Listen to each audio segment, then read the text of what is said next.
Yes, so we have a couple of videos about apartment locating. I know several people have had questions about how to get into the industry. So I'm going to give you a perspective of how to get paid as an apartment locator. Priscilla, what's your background? So I actually made the jump from property manager to apartment locator. So I come from the other side, the side that processes the payments and the, the receiving the invoice and the whole process of making sure a locator got paid. So I get that perspective of things. Right. So basically, we're going to kind of explain to you how to actually get paid as an apartment locator. I know a lot of real estate agents choose not to do apartment locating because they have no idea how to get paid, but we're going to give you a little bit of insight to that. So first thing I do when I get a lease is I send a lease verification to the property. You want to make sure that your referral listed you down on the application and the guest card, because that is a big requirement for a lot of apartment communities. They require your name to be listed onto the application.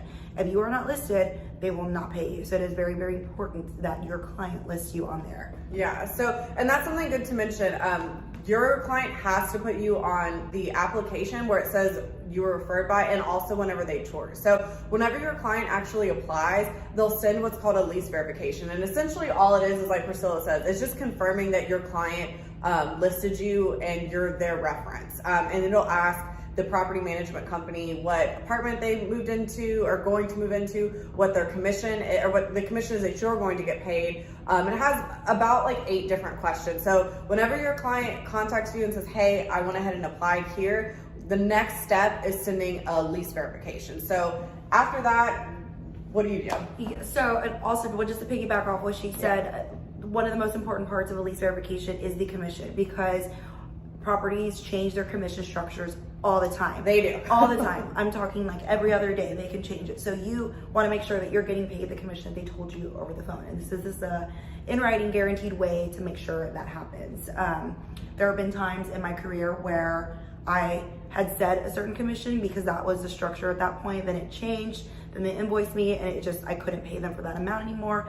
But because I had sent a lease verification that they followed up with, I had to go by it. It was in writing. So it's very important to get that just to make sure that you're getting paid what you were actually told. So right, and that's a good thing to make note of because like she said, commission structures do change all of the time. So that's the only thing that protects you is a lease verification. So that's why as soon as your client tells you that they've applied somewhere, you need to send that lease verification, because like Priscilla said, commission structures can change all of the time, and you want to make sure that you're getting the promised commission. And the only way to do that is to get that in writing from that lease verification. So once you get a lease verification, essentially you have to basically wait on your client to move in, which sometimes is immediately, sometimes it's 2 months out. But once your client moves in, what do?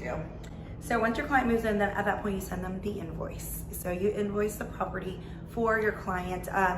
It all depends on different management companies. Some management companies will pay 30 days after move-in. Some will pay 60 days. There's one management company that pays 90 days. There's some that pay like 2 days after your client moves in. It's very rare. Yeah, but it happens. So you just really got to stay on top of it. So that kind of goes back to what locating company you want to work for.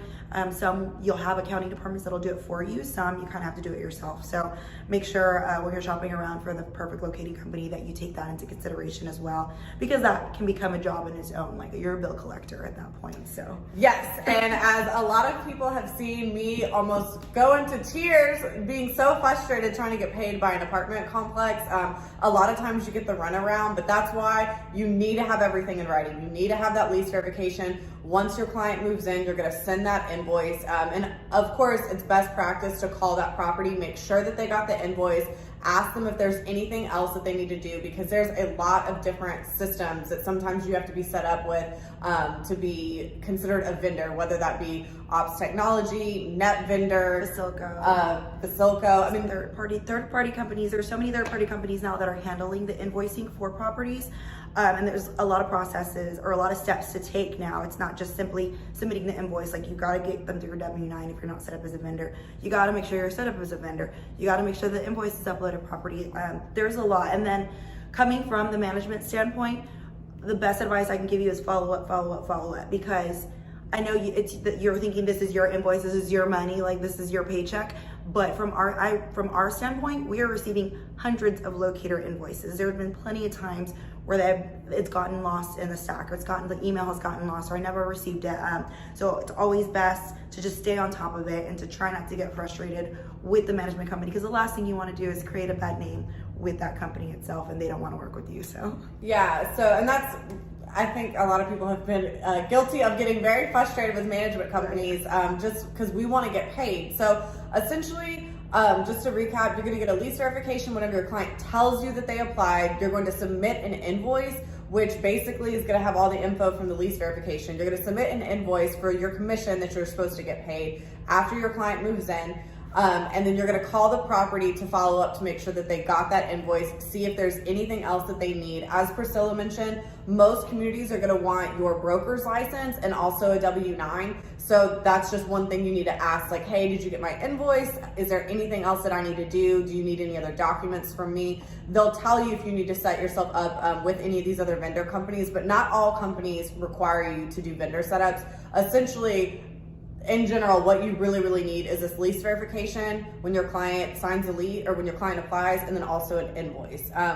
And once you basically send your invoice, as Priscilla said, a lot of properties pay in different time structures, but you just need to continue to follow up until you get paid. Until you get that money. So that is just a little insider's look as to if you are a realtor and you want to go and transition and do some apartment locating. Like I said, it's a big thing that a lot of people ask is how do you actually get paid? So this is just a little step-by-step. I will note, sometimes you never can get a hold of the property manager. You can't get a hold of the on-site team. So I have been known from time to time to contact corporate and have to ask her, hey, who's the regional manager for so-and-so property? And then have to escalate up to the regionals just to find out exactly what's going on, because there's some awesome managers and there's... Yeah, no, and I've been guilty. I mean, I was in this industry. I was a property manager for 6 years, so there have been a few times where I was definitely guilty of not paying the invoice in a timely manner. There's a lot of reasons as to why managers do that, but the fastest way to get me to pay an invoice was to definitely go to corporate. That being said, always maintaining a professional manner, because there have been times where a locator just totally lost it on me, and I don't have, management companies do not have to work with you. So whenever that happened, my regional at that point said, you know what, we don't need your services anymore, and you don't want that. So just be professional. I know we know you're upset and frustrated, trust me, I get it, but try to remain professional the entire time and just send that nice little email to corporate and get your money. Yeah, so that's about it. Another thing, like Priscilla has mentioned, when getting paid with apartments, it can go as fast as like a week or two after your client moves in. More than likely though, it's 30 to 90 days after your client moves in. So that's just something to be aware of when you get into apartment locating, that you might not get paid for a while, but definitely those checks do start rolling in. So yeah, be patient. Let us know in the comments any other questions. And we're happy to answer them where we can. Yeah.